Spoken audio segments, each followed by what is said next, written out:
Nós acreditamos que todo ser humano carrega dentro de si uma força inexplorada.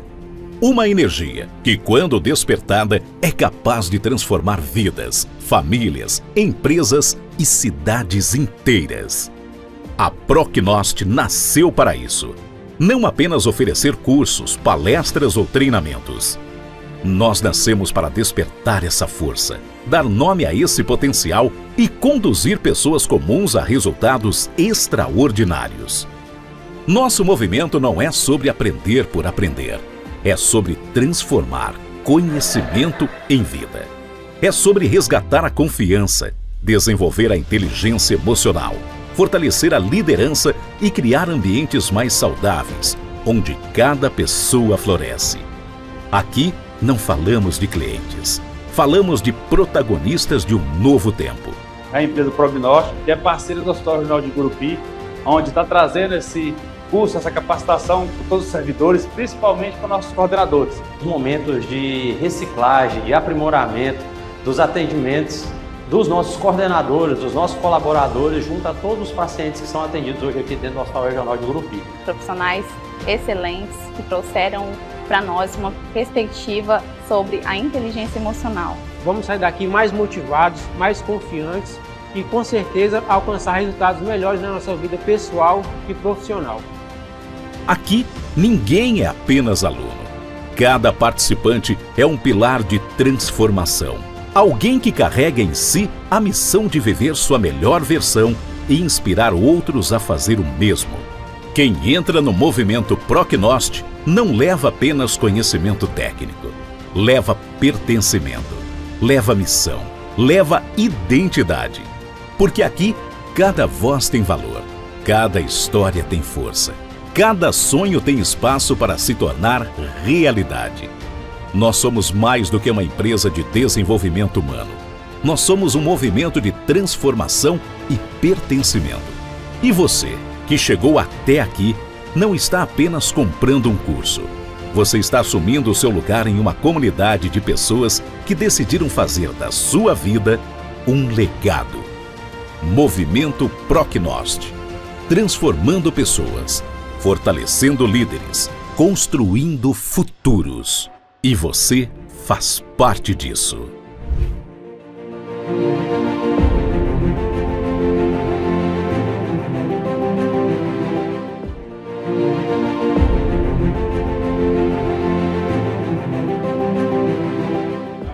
Olá pessoal, boa noite! Hoje nós estamos aqui no encontro super especial para falar ainda do tema do Setembro Amarelo. E hoje nós vamos falar um pouco sobre conscientização, sobre a importância, de acolher e, acima de tudo, sobre esperança. E hoje nós temos aqui convidadas super especiais, doutora Artemise, psicóloga, e também a nossa amiga Letícia, que vai contar um pouco da sua história. Sejam bem-vindas aqui no nosso podcast. Obrigada. É uma alegria muito grande receber vocês. Igualmente, prazer nosso. Muito bem. Seja bem-vindo, Michel, também, Ótimo. né? É sempre bom nós termos nossas conversas que trazem tanto aprendizado, tanto conhecimento, e nada melhor do que histórias que foram bem vividas, experienciadas, para trazer um pouco mais de ganho para as pessoas que nos acompanham, para entenderem que tem saída, que a busca por quem te dê apoio é uma saída que todos nós podemos buscar. Então acredito, assim como o nosso último encontro, hoje também vai ser muito rico. Mais uma vez agradeço a doutora Artemise, a Letícia, por estar conosco. Sejam muito bem-vindos, fiquem à vontade à casa de vocês. Muito obrigada. Exatamente. E lembrando que estamos ao vivo, então, nós vamos reservar alguns minutos no final para responder todas as perguntas, né? E por falar em Setembro Amarelo, muito importante a gente trazer aqui que essa importância, essa conscientização da importância da vida não deve ser falada só no Setembro Amarelo, né? Nós, nessa semana, ouvimos muito e também conversamos com muitas pessoas que falaram: essa importância tem que continuar, mês a mês, dia após dia, falar sobre a importância da vida, falar sobre o tratamento, né, da consciência, da saúde mental, é importante todos os dias. Porque todos os dias tem pessoas sofrendo, não é, doutora? Sim, o adoecimento mental ele é de janeiro a janeiro, né? As Exato. pessoas que passam por esse adoecimento, elas sofrem de janeiro a janeiro. Não é só em setembro. Exatamente.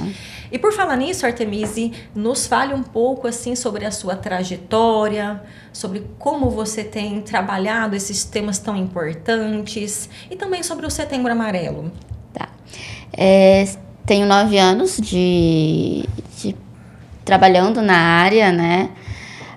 Comecei no presídio, 9 anos no presídio, e tenho aí já quase 3 anos de clínica, psicóloga clínica. Tenho especialidade em avaliação psicológica.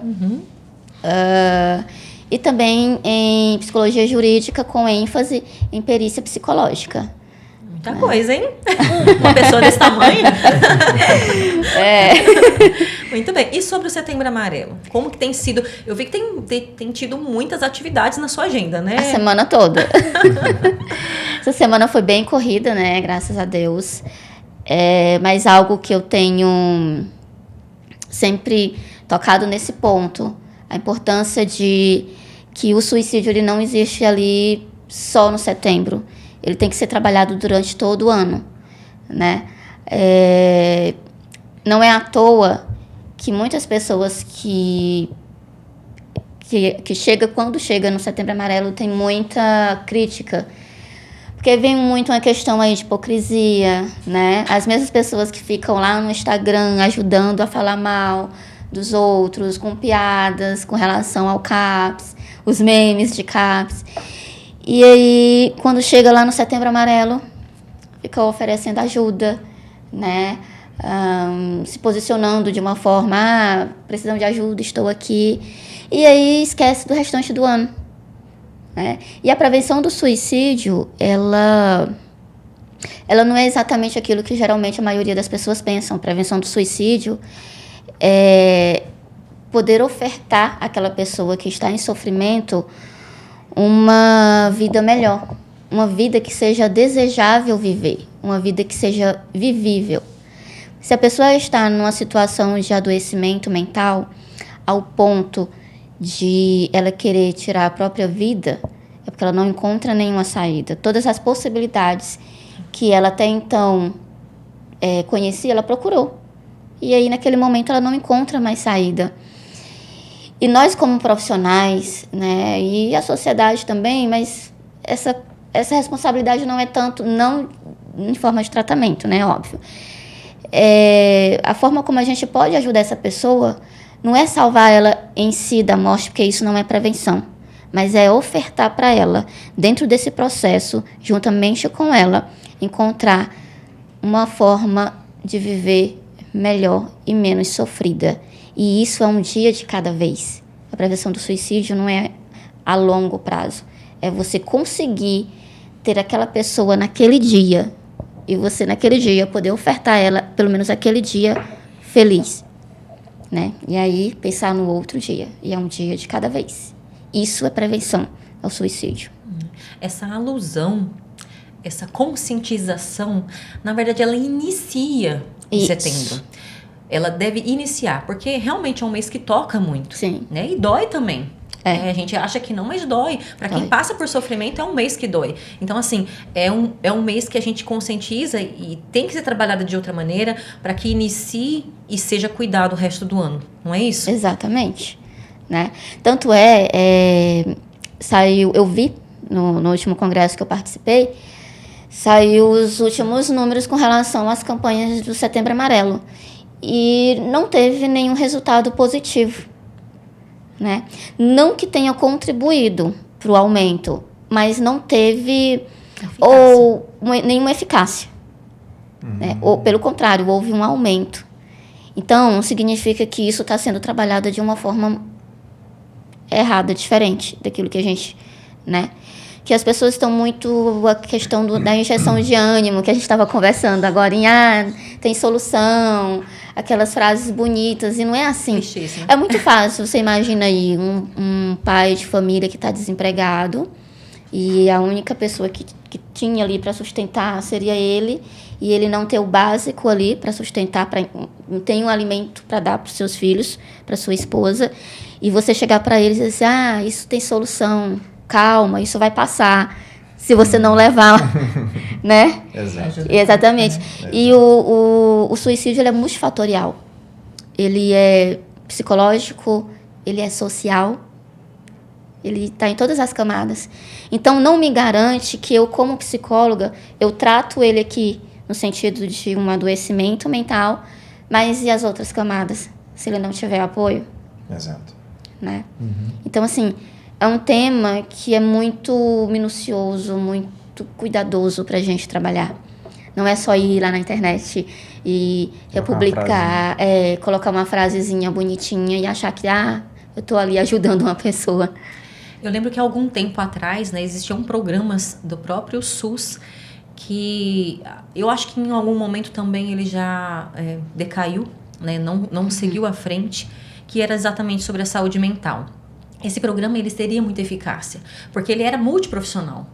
Né? E a gente entende que se falar de gestão pública, se falar de políticas públicas, precisa ser trabalhado em vários aspectos. Sim. Que é a parte da assistência social, que é a parte da cognitiva também, que é a parte psicológica, né? Medicamentosa em alguns casos, terapêutica. Né? Então, assim, não é só um profissional. Então, esse projeto, eu acho que você lembra dele, né? Ele seria muito eficaz. É uma rede de apoio, É uma né? rede de apoio, né? Então, assim, existem muitos projetos na política pública que dão muito certo, mas ele não é isolado, né? Ele não é isolado. Eu acho, assim, que o que nós precisamos, né, e assim até uma boa dica para os nossos governantes, é que vamos falar de saúde mental, vamos falar de combate ao suicídio, vamos trabalhar então com eficácia para que tenham multiprofissionais que cuidem desse assunto. Exatamente. E atinja todas as lacunas que tem na vida daquele que tem sofrimento. E também capacitar esses profissionais, porque o que a gente vê muito?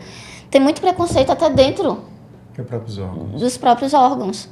Né? Infelizmente, né? E sem falar que tem muitos profissionais também da área de saúde mental que eles não são capacitados para trabalhar com esse tipo de demanda, né? É uma demanda muito difícil, muito difícil.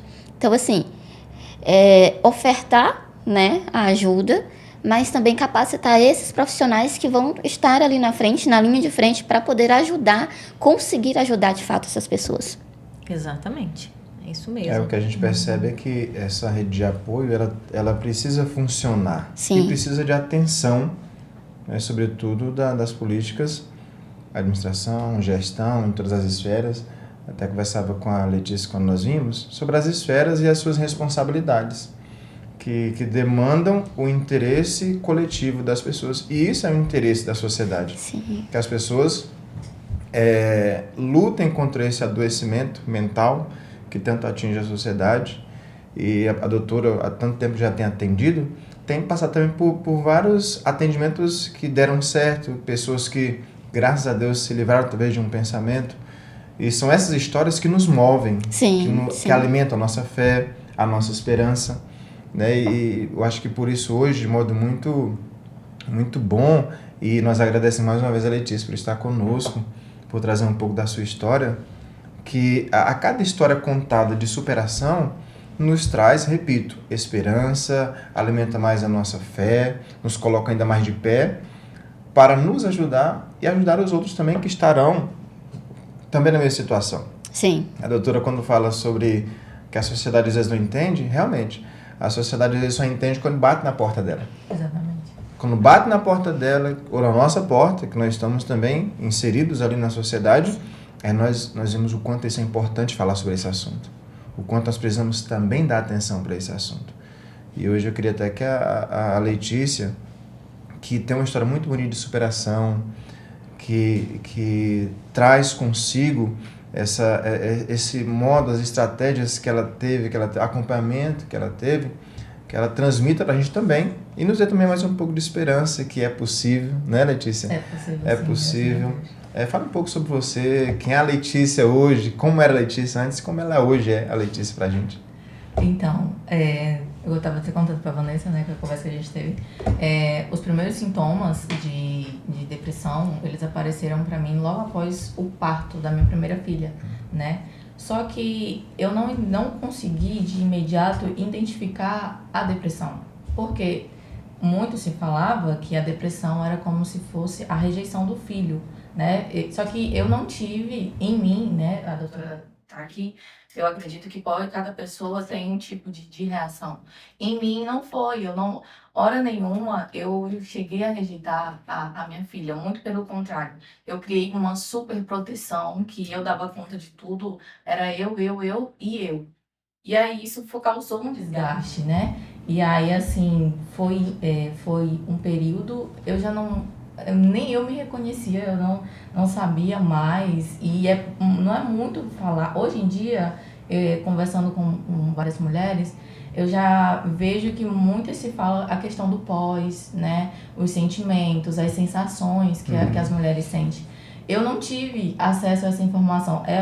Foi uma parte de informação que não chegou até mim. Não me foi ensinada, foi ocultada, né?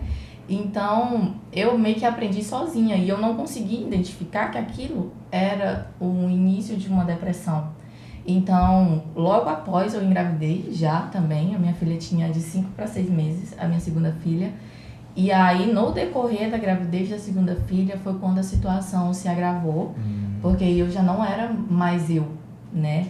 Eu sentia muitas dores no corpo, já não tinha ânimo para nada, eu já não conseguia dar os devidos cuidados, nem para minha filha pequena, que na época era um bebê ainda, né? E eu pensava muito na próxima, eu falei, como que vai ser? Com 2 crianças, né?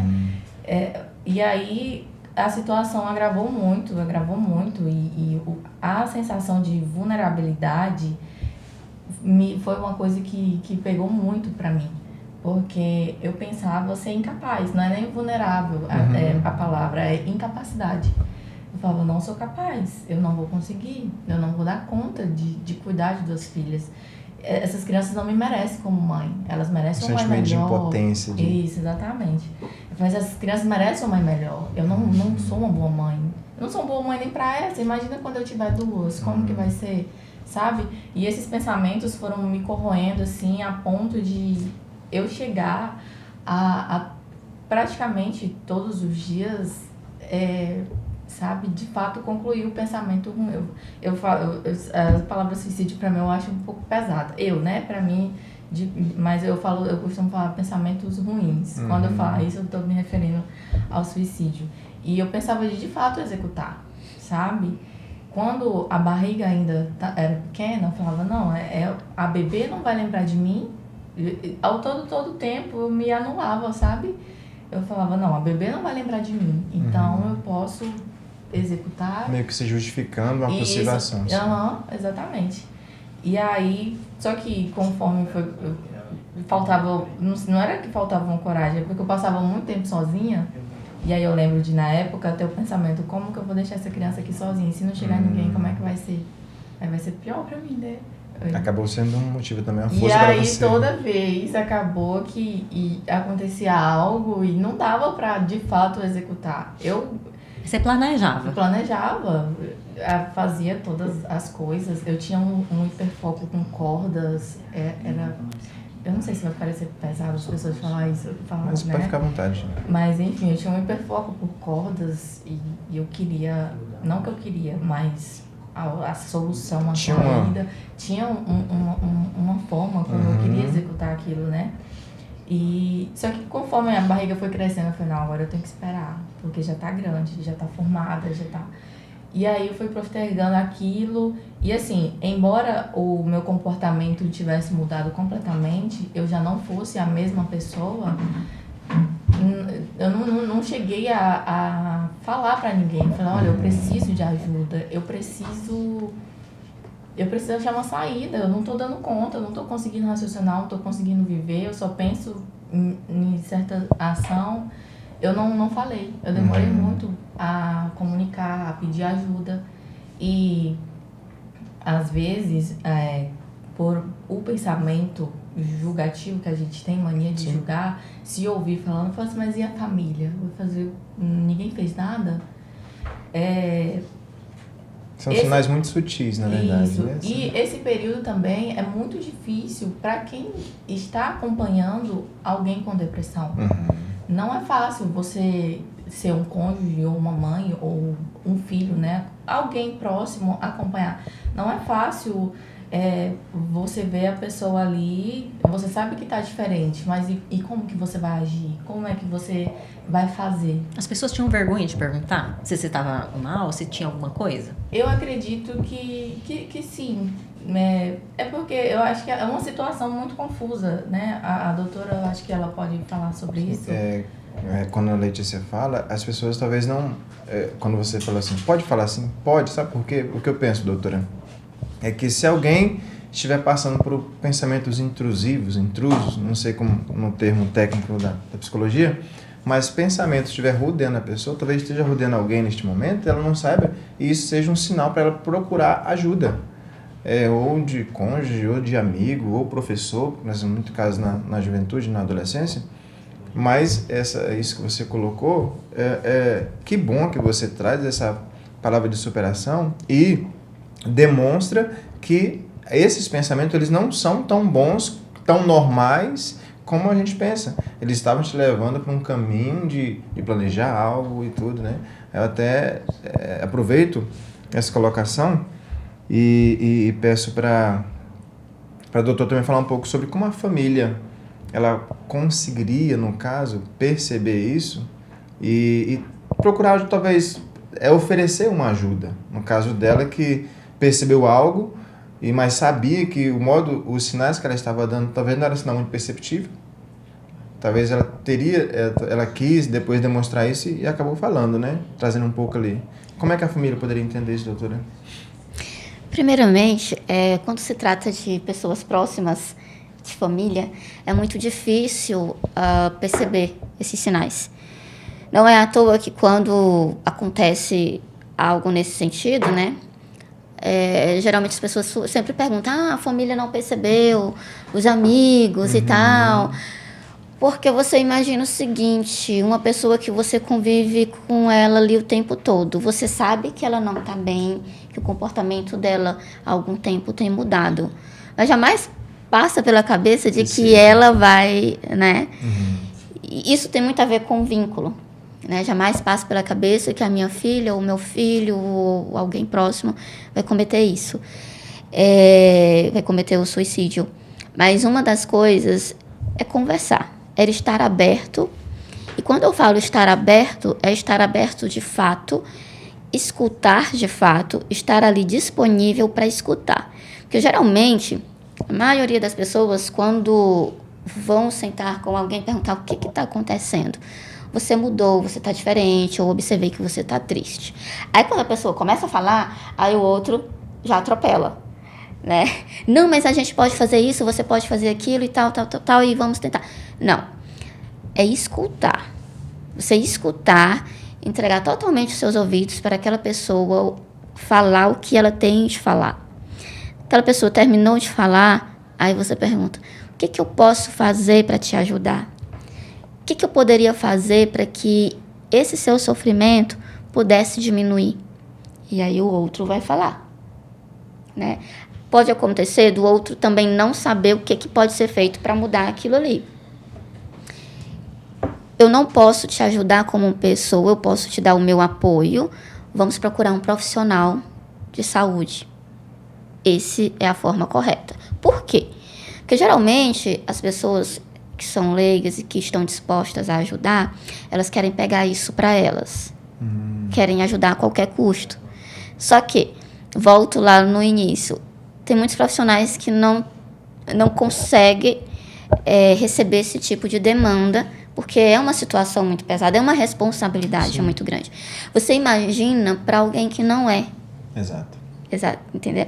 E aí o risco daquela pessoa adoecer junto é muito grande. E o profissional, ele vai ajudar tanto o paciente, aquela pessoa que está precisando de ajuda, como a rede de apoio dele, porque ele vai precisar dessa rede de apoio, porque o profissional ele não vai estar ali 24 horas, né? Então, a família, os amigos, aquela rede de apoio que aquela pessoa pode ter, ela vai precisar também ser orientada, né? Essa questão da rede de apoio, né? Eu vejo isso muito em filme. Eu não sei como é que é na realidade, assim. Filmes, séries, aquela questão, grupo de familiares de pessoas que aquela questão, né, da rede de apoio também ser assistida em grupos. Isso acontece também, assim, na realidade, fora dos filmes? A gente, como profissional, a gente tenta manter o sigilo, sabe? A gente chega a chamar alguém responsável em último caso. Entendeu? A gente tenta manter o sigilo ali até o último momento. Óbvio que tem uma orientação ali, como que deve ser, o que deve ser feito e tal, mas chamar a família de fato, você tem que ficar ali o tempo todo e tal. A gente tenta levar isso porque a gente sempre vai colocar o sigilo em primeiro lugar, né? A não ser em alguns casos que realmente há necessidade, se a gente vê que realmente aquela pessoa não tem condições nenhuma de seguir sem ter ali a sua rede de apoio ali do lado. Quando a gente fala em rede de apoio, não necessariamente a família. Porque a família, às vezes, é o gatilho que tem adoecido. Exatamente. Tem isso. Dependendo do ambiente. Se ele for tóxico, é um ambiente que, na verdade, ajuda a potencializar. Tanto é que a gente fala muito, nesses casos, alguém chegou, olha, eu estou pensando em cometer suicídio e tal. Mas a sua família, os seus filhos, achando que vai ajudar. Esses argumentos que não... Exatamente. Só que quem que garante que o que está levando aquela pessoa, o que está adoecendo aquela pessoa não é a família? Né? A mesma coisa vamos levar aí para a religião. Né? Mas Deus, mas se você fazer isso, você não vai. Achando que vai ajudar. E na hora, se aquela pessoa ela não está bem, porque a pessoa que ela pensa em suicídio, ela não quer se matar. Ela não quer tirar a vida. Ela quer acabar com o sofrimento que não aguenta mais e que ela já procurou todas as possibilidades. E ela, como ela está em adoecimento, ela não consegue enxergar nenhuma saída. E aí a pessoa vai e diz, se você fizer isso, você vai para o inferno. A gente ouve muito Deus isso. não perdoa. Deus vai castigar. Deus vai castigar. Né? Isso é maldição. E aí você imagina a pessoa que ela não já está bem, porque ela se culpa o tempo todo por ter esses pensamentos. E aí ela vai e ouve, ela vai procurar uma ajuda numa igreja com alguém que ela confia e ouve isso. Que não ajuda. E que não ajuda em nada, Não pelo ajuda. contrário, piora. Né? Então, por que a importância de deixar o outro falar, de falar sobre suas dores, o que está passando? Justamente para até quando a pessoa for falar para ajudar, ela ter essa noção do que ela está precisando ouvir. É muito mais ouvir do que falar. Exatamente. Às vezes, o escutar ajuda muito mais. O abraçar. Posso te abraçar? Olha, eu estou aqui. Eu não posso te ajudar nesse momento, porque isso é uma situação para um profissional, mas eu posso te indicar, eu posso te levar até um profissional. Isso é uma ajuda. Entendi. É muito importante, né? Essas dicas aí. E eu vejo assim que a gente falando sobre esses sinais e tudo mais, o Setembro Amarelo, ele fala realmente do combate, né? Só que esse combate, ele deveria ser iniciado muito antes, né? Assim como a Letícia nos falou. A Letícia, no começo, ela tinha muita vergonha de falar desse assunto, né, Letícia? Tinha muito aquela... Meu Deus, mas as pessoas vão falar que eu não amo meu filho, minha filha? Nossa, mas as pessoas vão falar que eu sou uma mãe ruim porque eu estou pensando em fazer isso. Então, assim... Aquela barreira entre você buscar ajuda, de você se entender. Primeiro é se entender. O que eu tô sentindo? O que é isso mesmo? Né? A questão de romantizar a maternidade, de que Exatamente. a maternidade ela tem que ser perfeita, de que tudo é muito lindo, e que tudo é muito são flores, de que é a coisa mais linda. E não é. Pode ser que para algumas pessoas isso pode vir ser. Só que a mulher, ela muda completamente, ela perde de certa forma a sua identidade. E para a sociedade, a mulher ela deixa de ser mulher para ser mãe. Na realidade, ela não deixa de ser mulher. Ela, antes de ser mãe, ela é mulher. Né? E ali ela vive um turbilhão de emoções, os hormônios, e aí começa a se cobrar, será que eu vou dar conta? E aí ela vê todo mundo ali na internet, por onde anda, falando bem da maternidade. E aí ela começa a se questionar. Poxa, será que eu vou ser uma boa mãe? Exatamente. Olha, na minha vez, não deu certo? Como é? O que eu tenho de diferente, né? Sim. Será que eu sou tão ruim que eu não consigo, né, desenvolver esse sentimento bom, essa coisa boa? E isso é algo tão assim, que às vezes a mulher ela se culpa por estar cansada de cuidar do neném. De ter que acordar de madrugada para dar de mamar. E aí ela começa a se culpar. Como se ela assim tivesse eu tô direito cansada de cuidar do meu filho? Eu tenho que amar ele tá acima de tudo. Né? Infelizmente, isso foi algo que a própria sociedade trouxe. De que a mãe ela não pode cansar, Rotulou a ela mãe não pode perfeita como sentir raiva, ela não pode Ter dúvidas. ter Nem dúvidas. Exatamente. E aí é onde as mamães começam... Acontece a sobrecarga. Queria assim só aproveitar antes de nós darmos continuidade, mandem as perguntas que daqui a pouquinho nós já vamos abrir para responder essas perguntas todas, viu? Então nós estamos aqui no aguardo das perguntas de vocês com a nossa profissional, psicóloga Artemise, e também a Letícia, já se abriu, já falou pra gente, olha, se o pessoal quiser mandar pergunta, eu falo um pouco da minha experiência, dos sinais, do que eu sentia no início, de como foi, né, até o momento que eu tive coragem de realmente buscar ajuda. Por falar nisso, Letícia, qual foi nesse processo todo o seu maior desafio? E em qual momento você realmente percebeu que você passava por uma doença emocional? Porque assim, existem... É o que eu estava falando com a doutora Simonedes na semana passada. Muitas vezes a gente passa por um dia de tristeza, aí vê, poxa, mas já faz 2 dias que eu não tô muito legal. E qual o momento que se percebe que realmente eu preciso de ajuda? E dentro disso tudo, qual foi o maior desafio? Quando eu realmente vi que eu precisava de ajuda, foi quando eu já não suportava mais o excesso de pensamento. E somatizava muito no meu corpo, eu sentia muitas dores o tempo todo. E eu falava, mas eu não tô fazendo nada, assim, eu pensava, né? Só que o excesso de pensamento refletia muito em mim. E até que um dia eu vi ali a minha filha pequena e aquele sofrimento, aquela angústia. No outro dia tinha uma consulta de pré-natal. Isso já tinha se passado muito tempo, né? Eu acho que, aproveitando e respondendo a questão do desafio, foi não ter a coragem de falar, exatamente por isso. Porque eu falei, olha, se eu já não tô sendo boa mãe para essa outra aqui, e vão falar o quê? Como é que eu vou chegar numa pessoa e falar, olha, eu não tô bem, eu tô pensando em me suicidar, e isso com um filho dentro da barriga. Eu falei, vai ser pior ainda as coisas, né? Vão me crucificar. Eu não sabia como falar. O meu maior desafio foi esse. Não saber como falar e prolongar isso. Porque quando eu já tive a coragem de contar para a médica, né, que era que me acompanhava durante o pré-natal, eu já estava com quase finalizando os 9 meses, com 36 semanas, 37 semanas. Próximo já, né? Já estava bem próximo, né? Aí eu estava muito já atormentada, minha cabeça já não aguentava mais. E aí eu falei pra ela, doutora, eu não tô conseguindo mais, eu não tô suportando mais. Desde o início que eu venho aguentando, e agora eu não tô conseguindo. Eu preciso que a senhora me ajude, pelo menos até essa criança nascer. Aí foi quando ela me orientou a procurar uma ajuda no materno, lá em Gurupi. Acho que tem algo de urgência, né? No caso de grávidas, tem, né, doutora? E aí ela me orientou a ir lá. Só que eu também, muito receosa, não fui. Não procurei a ajuda. Só que ela, lá dentro da UBS, ela já tinha comunicado a psicóloga.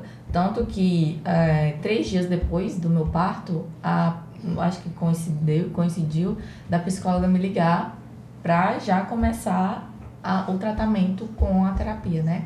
Que bom, foi bem rápido. Na UBS. Foi bem rápido. O atendimento, assim, foi bem rápido. Foi muito bem acolhida pela psicóloga da UBS. Foi uma pessoa que estava... A senhora foi uma questão de preparo. Ela foi uma profissional que me ajudou muito nessa questão. Até chegar o período que ela falou, Letícia, olha, agora não é mais comigo.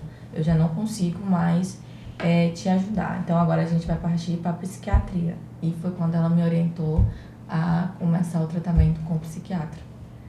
Mas foi assim, um processo muito longo, muito sofrido, né? Que é uma mensagem que eu até deixo para quem está, né, assistindo aqui, que não demore para falar. porque pode ser muito rápido, a ajuda pode chegar muito rápida, não precisa ter o receio, né? Hoje em dia, graças a esse leque de informações que a gente tem, redes sociais, campanhas, igual criou-se agora o Setembro Amarelo, né? De uns anos para cá, deu muita voz. Então, vem quebrando muito o preconceito sobre isso, né? Então, o conselho que eu digo é que não demore a comunicar, não demore a falar. Por mais que você ache que não vai ser compreendido, mas fale. É importante que fale, né? Sim, a gente vê o quanto é rico falar sobre isso. O quanto é importante. As pessoas, nós não precisamos nos esconder. Até porque quando a Letícia conta um pouco da história dela, e é uma história que chama a atenção, e eu tenho certeza que quem nos acompanha, ou depois vai ver, acompanha esse vídeo, vai ver que esses pensamentos acontecem. Uma palavra que a Letícia usou, que provavelmente eu acho que deve ser a que mais dói, deve ser a angústia, aquela sensação de não conseguir controlar ou manter um certo equilíbrio ali naquilo do que está sentindo, mostra que as pessoas precisam, por mais que seja difícil, por mais que seja complicado, por mais que gera aquele constrangimento da doutora, que a maioria das pessoas talvez tenha vergonha de procurar, vamos pensar que eu tô doido procurando doutor. Não, na verdade é o contrário. É para você não ficar pior, digamos assim, para as coisas não ficarem ainda mais sérias. Então, os passos a serem dados em direção à busca por um apoio é de suma importância, é inevitável.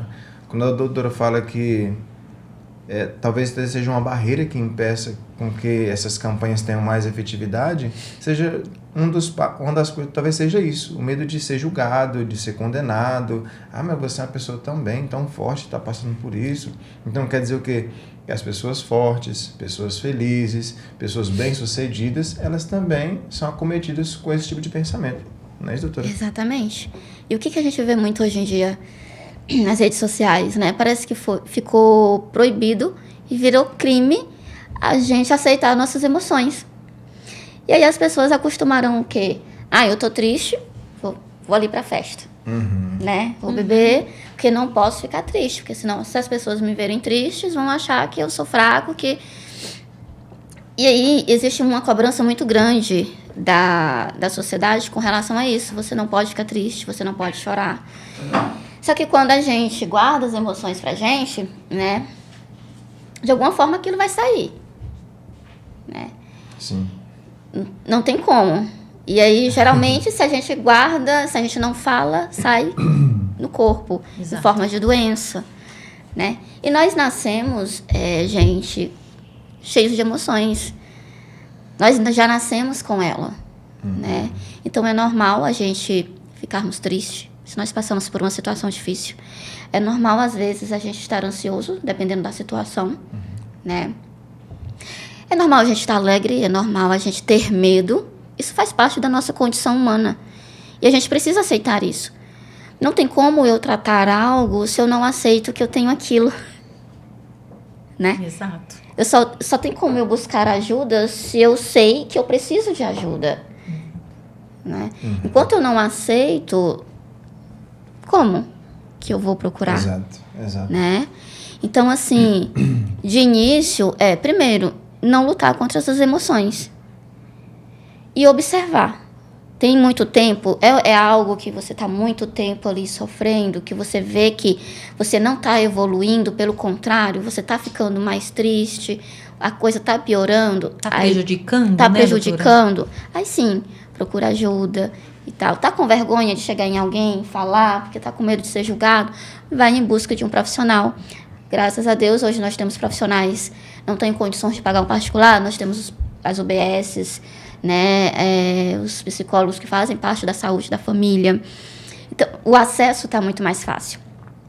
E buscar ajuda dos profissionais. Se você não tem com quem contar no seu dia a dia, não tem uma rede de apoio, vai em busca de um profissional.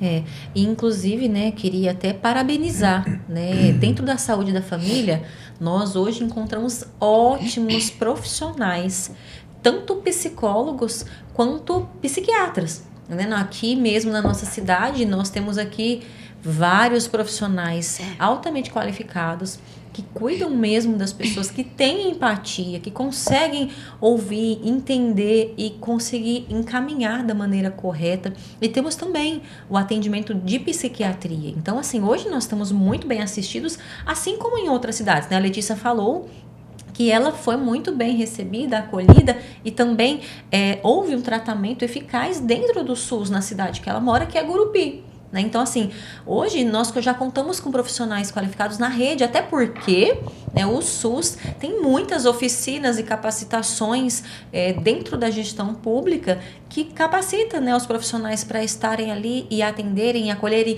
e entenderem essas fases e esses transtornos todos, né, Artemise? Exatamente. Hoje eu acredito que nós temos 5 psicólogos no município, se eu não estiver errada, né? Então, assim, tudo bem que tem alguns que não podem, né?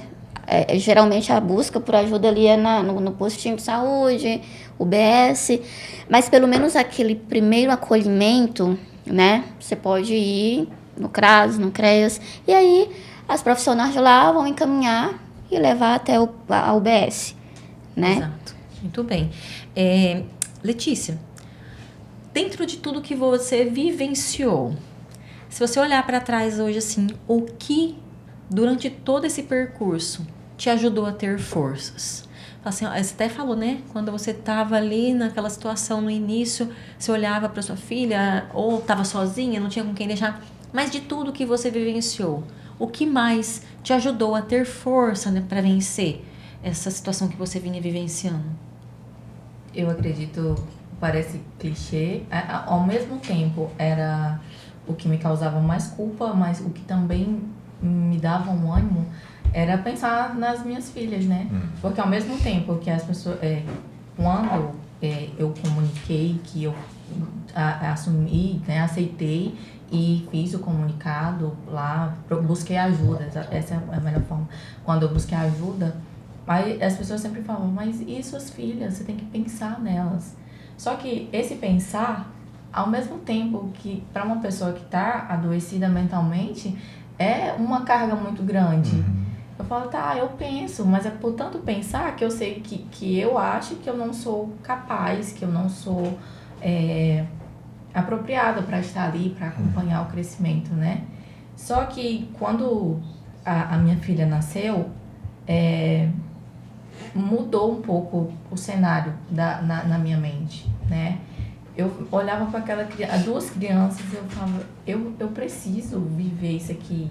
Olha só, olha que coisa mais preciosa. Porque as minhas filhas, elas foram, eu digo que elas são sonhos realizados. Obviamente, não da maneira que eu idealizava ali, mas são sonhos. Eu quis ser mãe, eu sempre quis ser mãe.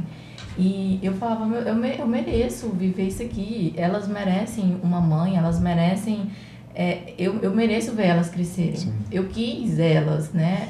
Foram crianças que não foram planejadas da maneira, né? Mas foram desejadas. Foram sonhadas. Então, isso foi me dando força, né? E é dia após dia. Não é uma coisa assim, hoje eu tô bem, tô maravilhosa. Não, é dia após dia. Um dia a gente não tá tão bem, outro dia tá assim. Mas vai buscando e vai melhorando, né? Com a ajuda, com o tratamento e tudo mais. Mas querer ver elas crescerem, querer ser melhor, né? Da forma como elas mereciam, foi o que me ajudou a superar, né, esse processo que foi muito doloroso. E hoje, assim, eu sei que hoje você já está só manutenção, né?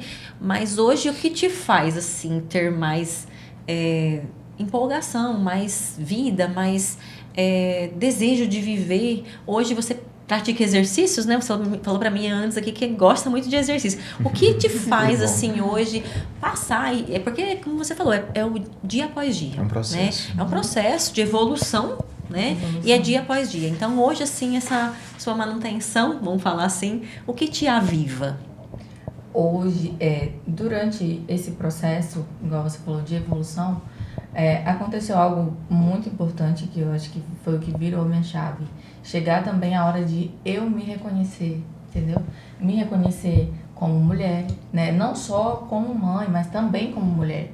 Porque, igual a doutora falou, nós mulheres, antes de qualquer outra coisa, antes de ser mãe, antes de ser esposa, nós somos mulheres. Então, eu reconhecer o meu valor, que eu mereço viver também. Não só pelas minhas filhas, mas eu mereço. Eu tô aqui nesse mundo, Deus me deu a dádiva da vida, foi pra quê? Pra eu viver. E eu mereço viver com dignidade. Então, isso foi uma chave pra mim, né? Pra eu começar a criar bons hábitos, né? Hábitos melhores de atividade física. Eu falo atividade física porque eu queria que todo mundo assim, experimentasse como que eu vou dizer? A transformação que a atividade física faz para a pessoa. Muito bom. Né? Não só em questão física. Vai ficar bonito, claro, mas isso é uma consequência. Agora, você viver a experiência ali, nossa, eu tô viva, eu fiz um esporte, meu Deus, eu tô fazendo isso aqui. É uma sensação muito boa. E eu acredito que isso faz parte do reconhecimento do meu merecimento. De que eu mereço viver com dignidade, eu mereço viver uma vida bem, né? Uma vida que vale a pena ser vivida. Até para que você seja também, isso venha refletir nas suas filhas, né? Exatamente. Porque tudo reflete nas crianças, não adianta. A mãe, a família em si ali, tudo reflete nas crianças. E tomar essa decisão, ter esse reconhecimento de merecimento, e com certeza ajuda demais. Esse é um grande salto. Sim. Quando a Letícia fala sobre merecimento, né, doutora? Não é ouvir de fora alguém falar assim, fulano, você merece. É uma coisa. Agora, quando você toma posse disso, de que você percebe que você merece. Você reconhece que você tem um valor. Eu mereço. Então, assim, é um salto de maturidade, de superação enorme. Que faz toda a diferença. E aí a gente entra em outra questão também, né, Letícia? Eu até estava conversando com a Vanessa antes da gente entrar sobre a questão das pessoas sempre falarem, né? A mulher ela já nasce com instinto materno. E não é isso. A gente desenvolve sendo mãe, a gente vai aprendendo sendo mãe. Né? E é isso, mulher nenhuma nasce com instinto materno. Tem aquelas que têm um sonho e tudo, aí quando chega lá na gravidez, aí vê que não é aquela coisa toda, né? Que existe o sofrimento, sim, que isso faz parte, mas aprende a ser mãe, né? Não nasce já com esse instinto. A gente aprende. Nós tivemos essa conversa que eu achei até engraçado, sabe? Eu falando para a Artemise, quando eu estava grávida, porque assim, a gente tem aquela coisa, né? Moça quer um dia ter filho e tal, daí engravidei. Aí, olha só, né? Como que a gente fica assim tão confusa na gravidez, porque é tudo tão novo. Eu pensava assim, quando eu tiver filho, o que eu vou fazer o dia inteiro com ele? Eu vou amamentar, né? Eu tenho que amamentar, eu tenho que dar banho. E o resto do dia, o que eu vou ficar fazendo com essa criança, né? Eu tenho que pôr pra dormir, depois... mas aí o que eu vou ficar fazendo com um bebê que não vai me entender?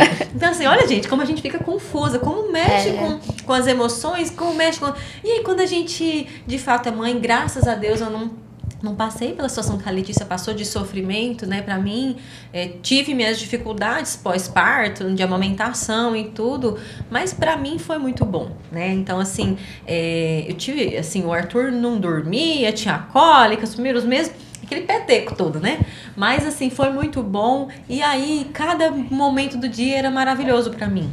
Né? Então, assim, mas antes gera um suspense, aquela dúvida e tudo mais. A mãe, ela passa por isso, a insegurança, né? E o pai não fica atrás, não, viu?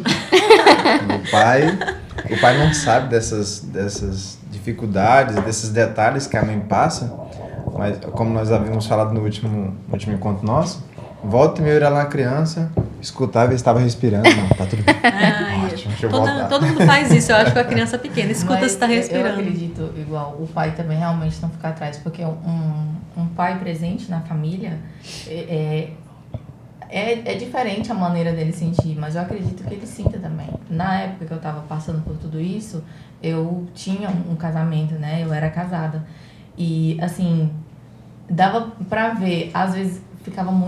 era uma tensão, né, ali, E uma forma também de buscar ajudar, porque é uma pressão. Eu acredito que para homem também eles carregam uma certa pressão. Sim. Você pode dizer melhor, mas uma certa pressão em manter a família, a questão de manter a família, né, tanto financeiramente Isso, quanto prover exato. de outras formas. É um peso que até a doutora Simone Dias falava que isso é um lado do masculino, que nós temos realmente essa responsabilidade, esse peso de, cara, minha família, eu tenho que alimentar, tenho que pagar a conta. Ser o então, provedor. nossas preocupações são iguais, mas um pouco diferentes das mães, né? Mas não ficam tão longe. Nós, às vezes, perdemos sono, às vezes ficamos preocupados, Tem a fazemos algumas contas que às responsabilidade. vezes não batem no final do mês. Mas tudo Pois é. pensando bem comum da família, para que tudo dê certo. Exato. Nós vamos abrir um pouquinho agora para responder algumas questões e depois a gente já vai para as mensagens finais, né, de vocês para o nosso público. Eu achei engraçado aqui, Artemisia, que de questões que vieram, 3 delas falaram sobre o mesmo assunto. Olha como que é importante. A gente está falando sobre depressão pós-parto, mas uma grande preocupação que nós temos hoje e que as pessoas têm é sobre a ansiedade. Então, assim, a gente tem muito esse questionamento, essa dúvida, talvez até um pouco de falta de informações, assim como a Letícia trouxe para nós, com relação à ansiedade. Aqui, assim, até onde é normal, né? Até tem uma primeira questão que fala assim, ter insônia é normal? Tem relação com ansiedade? Tem. Tem. Explica um pouquinho. Aí a gente tem que ver como que é essa dificuldade para dormir. O que é o normal? O que a gente pode considerar aí normal, né? Amanhã eu vou me apresentar vou fazer uma entrevista de emprego. E aí essa entrevista de emprego está agendada para 8 horas da manhã e aquilo ali é um salário muito bom, aquilo ali, se eu conseguir, vai mudar a minha vida. Eu vou ficar ansiosa. Isso é uma ansiedade normal. Consequentemente, eu vou ter muita dificuldade para dormir. Isso também é normal. É ruim, mas é normal. Quando eu vou apresentar... eu estou na faculdade, vou apresentar um trabalho. Às vezes tem gente que sente dorzinha de barriga, tem gente que fica nervosa, Sudorese. se treme, sudorese, né? Mas você vai e consegue apresentar o seu trabalho. Ali os 5 primeiros minutos são os mais difíceis. Depois você acostuma e você consegue apresentar o seu trabalho de boa. Assim, para provas ou qualquer coisa que a gente vai fazer pela primeira vez e que seja algo importante na nossa vida. Isso é uma ansiedade considerada normal. Lembrando que a ansiedade ela é uma emoção também. Ou seja, a gente já nasce com ela. Então, A em gente algumas... acha que adquire com o tempo, né? Então, não. O que a gente adquire? A patológica, né? Se a gente não tiver cuidado. O tempo de tela, já a gente que fica no celular o tempo todo, redes sociais e tudo. O que não é normal? É quando isso já começa a prejudicar o meu dia a dia.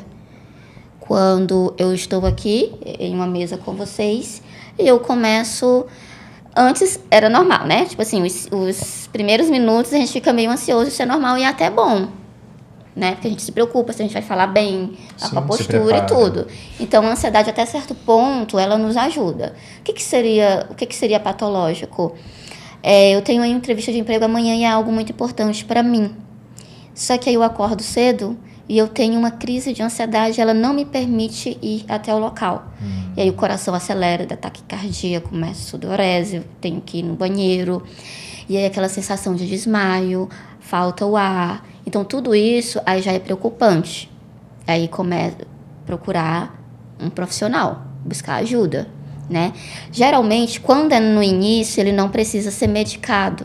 Se você for, né? Começou a ter ali os sintomas e você vê que está te prejudicando, procura um psicólogo.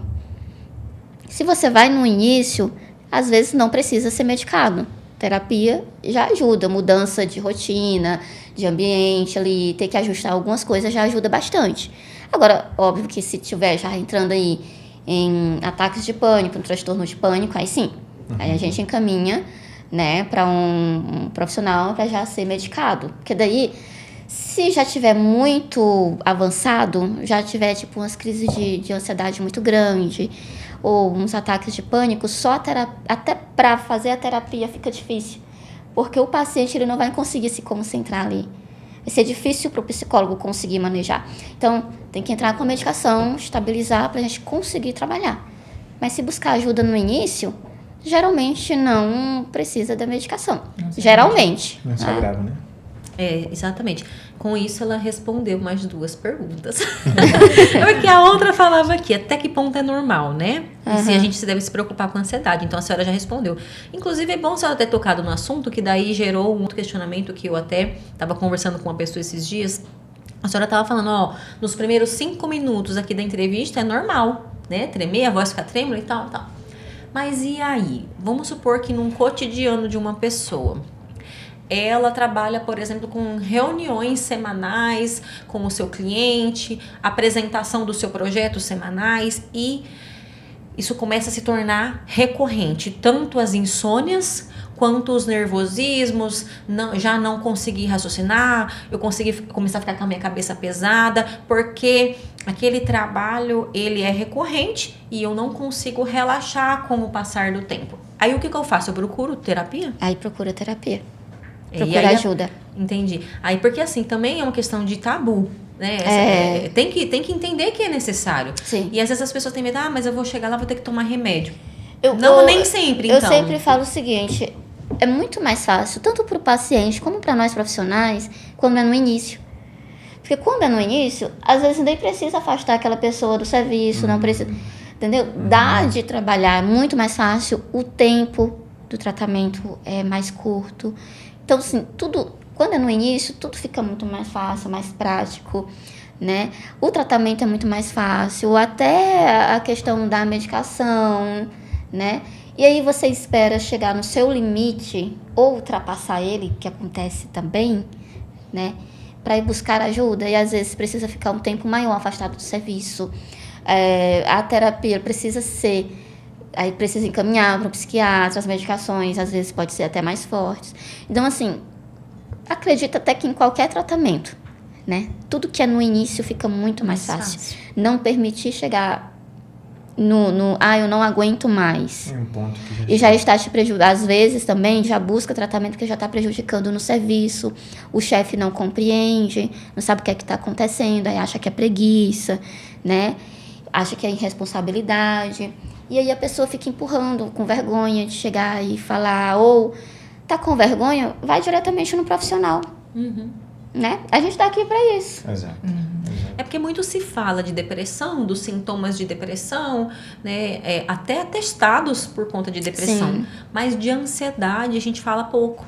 Né? E até assim, é uma questão aqui que as pessoas têm dúvida dos sintomas iniciais. Porque a gente sabe que quando a pessoa está em crise de ansiedade, parece que vai morrer. Sim. Né? Dá ataque de pânico, dá a sensação do infarto e tal. Mas e os sintomas mais leves de ansiedade? O que a senhora traz assim de patologia? Coração acelerado, coração acelera, a falta de ar. Geralmente esses sintomas eles duram ali por volta de até no máximo uns 20 minutos, né? E a gente trabalha, quando está no início, às vezes o controle de respiração, tirar o foco daquilo ali que você está sentindo. A gente indica muito, olha por um objeto e vai descrevendo aquele objeto, né? Esse aqui é uma TV, ela tá assim, as letras são amarelas, tem um bonequinho que é azul. Então tirar o foco daquilo que está sentindo, né? Entendi. E primeiramente aceitar que você é uma pessoa ansiogênica, que você está dentro de uma crise de ansiedade, volta, que eu já falei há um pouco atrás, que não tem como você trabalhar algo em você que você não aceita. Não dá para fugir da ansiedade. Se eu chegar para você assim, Vanessa, não pensa no elefante branco. Não pensa, não pode pensar no elefante. Você vai pensar no elefante branco. Para não pensar, você tem que pensar. Exatamente. Exato. E aí, como é que eu estou numa crise de ansiedade aqui e eu não estou com crise de ansiedade, isso aqui não é ataque de pânico. E aí você começa a se culpar e isso vai aumentando. Então, quando eu aceito que nesse momento eu estou em crise, e aí sim eu tenho condições de fazer alguns exercícios, né? Controlar a respiração, procurar alguma coisa para me fazer, observar alguns objetos, para me tirar o foco disso. E saber que, daqui a alguns 20 minutos, por aí, isso aqui vai diminuindo e vai passando, né? Óbvio que vai ter situações em que a pessoa realmente vai ter que ir, até nessas situações mais leves. tem que procurar um profissional, justamente para não piorar. Entendeu? Por quê? Porque a gente tem que saber o porquê dessa ansiedade. O que aconteceu, o que foi amontoando aí na sua vida que chegou ao ponto de você ter essas crises, mesmo elas sendo leves, né? Então, assim, sendo elas leves ou não, procura um profissional. Se for leve, para isso não piorar. Para não chegar a um ponto de um transtorno do pânico, ataques de pânico, que é muito pior. Doutora, a senhora falando, me veio outra questão. Às vezes, os sinais iniciais de ansiedade, eles vêm e demonstram no corpo. Dor no estômago, existem dores físicas, assim como a Letícia falou da situação dela. Alergias. E a gente vê que tem... O que a senhora tem visto, assim, dentro das consultas?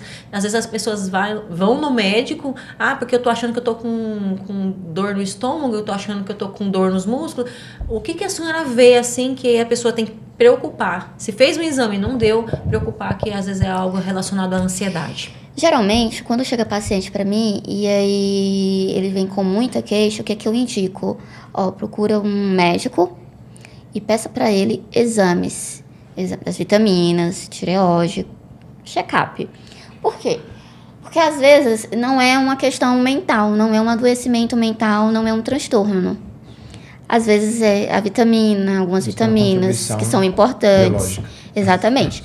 Porque daí corre um grande risco de eu, como profissional de saúde mental, eu vou lá e dou um diagnóstico para um paciente de transtorno de ansiedade ou de depressão, sem ser. Ser algo que sendo que é algo fisiológico e que dá ali para controlar com o medicamento. Né? Então, perdi a... Depois do exame... E aí, o exame tá ok, né? O que eu já vi de diferente do que as pessoas veem como ansiedade, né? Geralmente a maioria das pessoas conhece o coração acelerado, sudorese e tal, alergias, das urticárias, né? Questão de dor no estômago, gastrite. Tem muitas pessoas que quando ela passa por uma situação difícil, a primeira coisa que ataca a gastrite, né? As alergias, eu acredito que o que eu vejo de grande, né? Nós temos aí as que são de fundo emocional, que são as dermatite, né? Alopécias e outras situações de doenças de pele. Algumas são genéticas, obviamente, mas de fundo emocional. Dependendo de como está ali o seu emocional, ela vai piorar, ela vai aumentando. Né? Mas a ansiedade, gente, ela faz coisas que ninguém imagina. Até crises, eu vou falar convulsionais, né? Porque todo mundo conhece como convulsões. Mas até crises de convulsão, tem pessoas que têm. Não é convulsão, né? Mas se você vai ver a pessoa com todos os sintomas, convulsionando, você jura que ela está convulsionando, e aquilo ali é uma situação de grande estresse diante de uma ansiedade. E que precisa de tratamento. Não com anticonvulsionante, porque não é convulsão. Por isso precisa do profissional. A ansiedade de cada um. A ansiedade, ela faz coisas absurdas que o ser humano acha. Realmente acredita que está morrendo, né? E na hora é a ansiedade. E os sintomas iniciais, às vezes, eles são bem sucintos, bem leves. Eu falo assim, tem gente que não dorme, tem gente que fica elétrico, como eu. Quando eu fico meio ansiosa, eu fico elétrica, né? Eu quero fazer tudo o que eu tenho pra fazer. Tem gente que fica mais quietinho, né? Tem gente que já se resguarda. É isso mesmo. Mas é importante se monitorar, né? A doutora Simonides falava na semana passada que quando aquilo começa a te prejudicar, seja em casa, no trabalho, no relacionamento com os filhos, enfim, na sua vida, começar a ter prejuízos, quer dizer que tem que buscar ajuda, né? Ninguém conhece melhor o seu corpo do que você mesmo, né? Ou pelo menos deveria. Qualquer alteração que tenha visto, percebido, Doutora, tem mais uma dúvida aqui, né? E eu acho que a gente já fecha aí depois para as mensagens finais. Como ajudar uma pessoa que precisa de terapia? Todo mundo vê que ela precisa de terapia, que ela tá ali, né, com alguma dificuldade, mas ela acha que o problema sempre é os outros. Como chama isso? Aí é complicado. Aí é complicado. Gente, não tem como ajudar uma pessoa que ela não quer ser ajudada. Nem nós profissionais. Chega muito paciente para mim, para nós profissionais de saúde mental, que é levado por amigos, pelos parentes principalmente. Só que a terapia não rende. E tanto o paciente como o profissional está perdendo tempo. Porque como é que você vai ajudar alguém que não quer ser ajudado? Eu acho que não tem nada. E eu sempre falo, dentro da terapia, é uma responsabilidade 50% minha, 50% do paciente. Então, se ele não fizer a parte dele, o meu 50% não vai adiantar. Perfeito. Não. Né? Infelizmente, gente, é isso. Se a pessoa... Vocês já conversaram com as pessoas, com essa pessoa, e essa pessoa ela não aceita pro outro, para ela sempre a culpa é do outro, o outro, e existe muitas pessoas assim. Terceiriza sempre a culpa. Exatamente. É muito mais fácil eu culpar o outro Sim. do que eu assumir que eu tenho responsabilidade no problema. E se essa pessoa não aceita ser ajudada, não tem o que fazer. É muito torcer para difícil, que em né? algum momento ela tenha essa visão sobre ela mesma, ela reconheça que ela precisa de ajuda e ela queira ser ajudada. Mas enquanto ela não tem ela não se reconhece e não quer, aí não tem o que ser feito. Ela vai perceber que dentro das relações que ela tem, alguma coisa não está caminhando bem. Alguns afastamentos, talvez, não sei. E aí a gente levanta Cada um mais tem que uma perceber. questão aí, né? Tipo, às vezes a gente quer tanto ajudar alguém que a gente ama, que a gente gosta, e aquela pessoa não quer ser ajudada. E quem acaba adoecendo sou eu que quero ajudar. Exatamente. Né? Pronto. Porque você se coloca numa situação ali com uma pessoa que é tóxica, e aí você vai adoecendo também. Exato. E você não desistir, te adoece. Exatamente. Eu estava esses dias, engraçado, refletindo sobre uma situação muito corriqueira. Esses dias nós fomos fazer uma palestra e aí fomos fazer a maquiagem e derramou base na blusa. Culpa da nossa moça maquiadora. Mas brincadeira. E aí eu fui esfregar essa blusa, que tinha essa base, essa maquiagem, e não saía de jeito nenhum. E eu comecei a analisar, nossa, a maquiagem da nossa vida. Hoje as redes sociais, elas nos trazem que a gente precisa estar sempre bem. Eu preciso estar sempre bem. Eu tenho que estar bem com o meu filho, eu tenho que estar bem para o meu esposo, eu tenho que estar bem para os meus pais, eu tenho que estar bem para as pessoas que vão vir até mim. Eu não posso fraquejar em momento nenhum. Então nós passamos uma maquiagem na nossa vida tão forte que é difícil de tirar. Então, quando nós estamos nos sentindo um pouco fragilizados, é muito difícil. Você fala assim, pô, mas eu vejo a Vanessa sempre forte, alegre, sorridente. Como que a Vanessa pode estar passando por um sofrimento? Né? Como que eu vou tirar minha maquiagem agora e mostrar para os outros que eu tenho sofrimento também? É o que a gente falava mais cedo, né, Artemisia?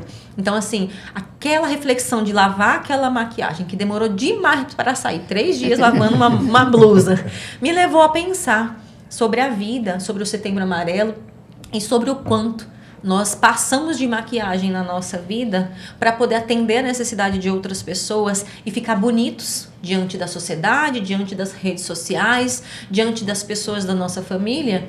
E muitas vezes, atrás dessa maquiagem, está uma pessoa totalmente sensibilizada, precisando de ajuda. Né? Então, assim, é essa mensagem que a gente deixa. Né? Às vezes é preciso tirar a maquiagem. Mas a doutora falava uma coisa muito importante também, dentre tudo que foi falado, sobre a questão do uso excessivo das telas. Hoje se falam sobre a indústria da beleza que obriga as mulheres a serem perfeitas,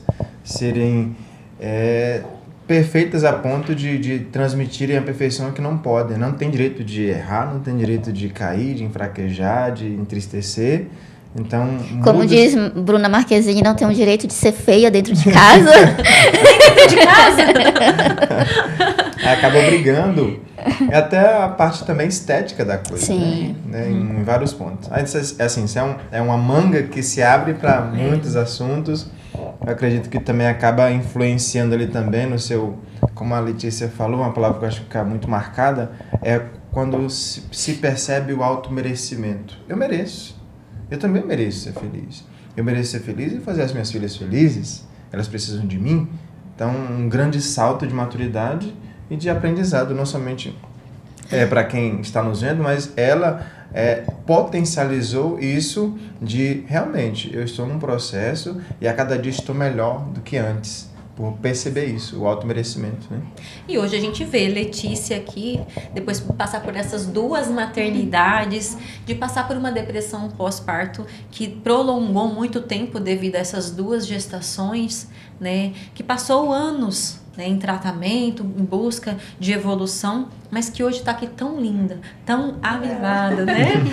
E que tá de parabéns, Letícia, porque, assim, acompanhando um pouquinho as suas redes sociais, eu vejo que além de você ter buscado a sua cura, hoje você ajuda outras pessoas também, através do seu story, através de falar um pouco sobre você, o quanto é bom ter esse autocuidado, esse autoconhecimento, entender que a gente tem limites, né? Então, assim, eu queria te parabenizar por isso, né, por ter realmente evoluído e tá ajudando outras pessoas a passar por isso também. Deixou a dica para procurar academia, procurar atividade física. Lutadora!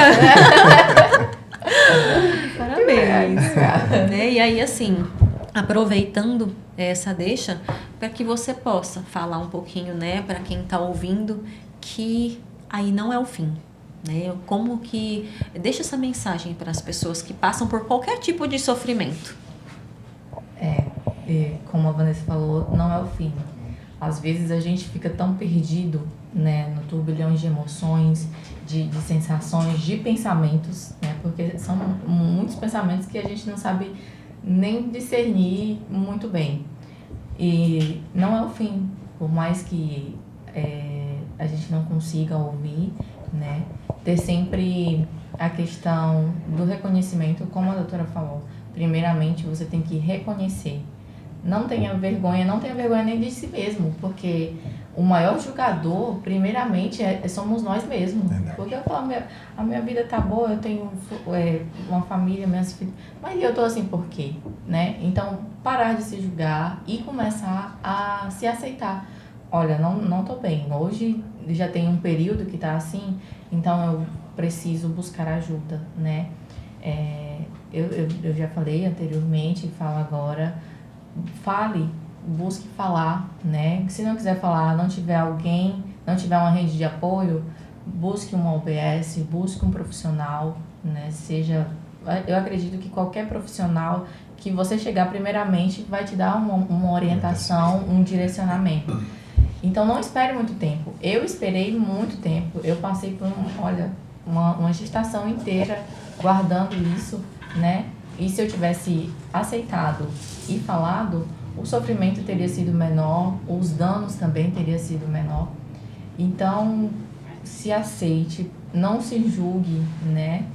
E fale, busque ajuda mesmo, busque orientação, porque não é o fim. Tem muita coisa boa ainda para viver, né? Bem. Porque é muito bom viver, é bom estar vivo. É muito bom ouvir isso. É muito bom ouvir isso. Assim, de palavras pontuais que remetem a talvez alguém que esteja passando ou venha passar por isso. Ninguém está isento, né, doutora? Ninguém está isento disso, dependendo do que você está vivenciando. E palavras assim, realmente, eles animam, plantam esperanças, sementes boas. E a doutora também, assim, pelo conteúdo que ela já tem, pela experiência, tantos anos já, é prata da casa, que também é de Cariri. É de Cariri, eu falo que é de Cariri, mora aqui há alguns anos, então já é de Cariri. Então 15 anos. Muito bem. É de Cariri, então nós queríamos que a senhora me deixasse uma palavra de o que a senhora já vivenciou e viu acontecendo como grandes superações no próprio atendimento psicológico. Eu já vi muitas superações, né? Mas o que eu quero deixar aqui para vocês, não espere as coisas piorarem para buscar ajuda, né? Nos primeiros sintomas, na primeira insegurança, na primeira crise, tá com vergonha de se abrir com alguém, busca um profissional, né? Nós temos aí psicólogos, psiquiatras no município, então não espere a situação piorar. Não vamos trabalhar com remediação, vamos trabalhar de fato com prevenção. E falar para vocês também, lembrar vocês que o suicídio ele não acontece somente no mês de setembro. As pessoas elas não adoecem mentalmente, o sofrimento mental ele não acontece só no mês de setembro. Ele acontece de janeiro a janeiro. E essas pessoas, de fato, elas sofrem e elas precisam de ajuda, elas precisam de escuta. E escuta de qualidade. sem julgamento, sem preconceito, né? Muitas vezes não precisa falar nada, né? Um abraço e ajudar, procurar um profissional já ajuda muito, muito, muito, muito.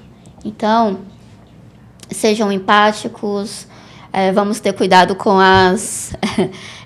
os memes sobre CAPS, né? Porque isso aumenta mais ainda a questão do preconceito, da insegurança, de quem está precisando ir buscar ajuda, né? Às vezes é engraçado, é divertido, às vezes não parece nem maldade. Sim. Mas para quem está em sofrimento, né? Então, ajudar o outro de fato e lembrar novamente, o sofrimento mental ele não acontece só em setembro. Na verdade, nós precisamos ter o cuidado de trabalhar o sofrimento e o combate ao suicídio nos primeiros sinais. Né? Nós precisamos saber que o suicídio ele não começa ali naquela crise, onde chegou no limite que não tem mais jeito. Né? Nós precisamos cuidar da saúde mental quando aparecem os primeiros sinais. Então, isso sim é o combate ao suicídio. Não é remediar. A doutora estava falando mais cedo. Vanessa, quando chega num ponto da pessoa querer tirar a própria vida, a gente vai remediar. Né? Quando nós começamos a tratar ali no início dos sinais, nós já fazemos isso de uma maneira precoce, o que garantiria mais resultados com a campanha do Setembro Amarelo. Então, é esse recado que a gente traz, né? Nós finalizamos esse mês de conscientização do Setembro Amarelo, falando que esse cuidado ele precisa partir bem do início. Né? E falar sobre empatia, eu lembro uma vez que nós fizemos um trabalho no município falando sobre Setembro Amarelo, foi muito legal até, e falando que a empatia ela é um pouco clichê. Né? Falar sobre empatia nesse mês é um pouco clichê, mas nós precisamos vivenciar isso partindo da nossa casa, entendendo aqueles que nós vivemos em casa, deixando de julgar e aí sim, né, ter esse hábito fora de casa também. E durante todo o ano, né? Durante todo o ano. Então, assim, é essa mensagem que nós fechamos o Setembro Amarelo, fechamos esse podcast, né? E queria, assim, já agradecer a presença de vocês, o quão foi importante esse encontro, como foi importante saber da experiência da Letícia, ela compartilhar essa história conosco, e é um ato de coragem, de muita coragem, né? E também as contribuições e a experiência que a Artemise, nesses 15 anos, né? De atuação. Não, 9. 15 anos de Cariri, 9 anos 15 anos que eu moro aqui. 9 anos de atuação, né, como psicóloga, que já atua no nosso município, e o quanto contribuiu para nós aqui nesse encontro. Então, assim, um abraço a todos vocês e muito obrigada, meninas. Foi de grande valia para nós. Eu que agradeço, precisando, estou à disposição. Que bom, ótimo. Muito obrigada. Então, pessoal, ficamos por aqui.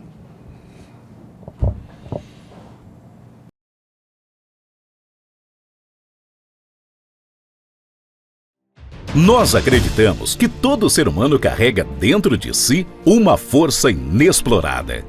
Uma energia que, quando despertada, é capaz de transformar vidas, famílias, empresas e cidades inteiras.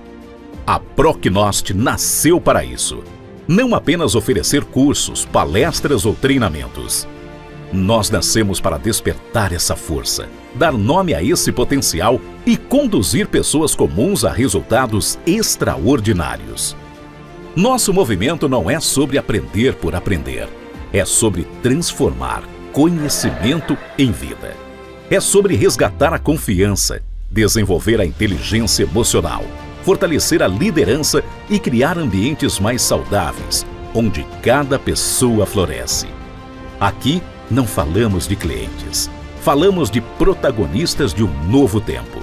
A empresa Prognostic, que é parceira do Hospital Regional de Gurupi, onde está trazendo esse curso, essa capacitação para todos os servidores, principalmente para nossos coordenadores. Momentos de reciclagem, de aprimoramento dos atendimentos dos nossos coordenadores, dos nossos colaboradores, junto a todos os pacientes que são atendidos hoje aqui dentro do Hospital Regional de Gurupi. Profissionais excelentes que trouxeram para nós uma perspectiva sobre a inteligência emocional. Vamos sair daqui mais motivados, mais confiantes e com certeza alcançar resultados melhores na nossa vida pessoal e profissional. Aqui, ninguém é apenas aluno. Cada participante é um pilar de transformação.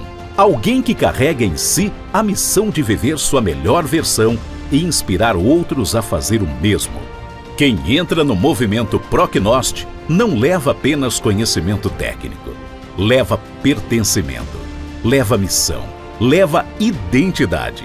Porque aqui, cada voz tem valor, cada história tem força, cada sonho tem espaço para se tornar realidade. Nós somos mais do que uma empresa de desenvolvimento humano. Nós somos um movimento de transformação e pertencimento. E você, que chegou até aqui, não está apenas comprando um curso. Você está assumindo o seu lugar em uma comunidade de pessoas que decidiram fazer da sua vida um legado. Movimento Procnost. Transformando pessoas, fortalecendo líderes, construindo futuros. E você faz parte disso.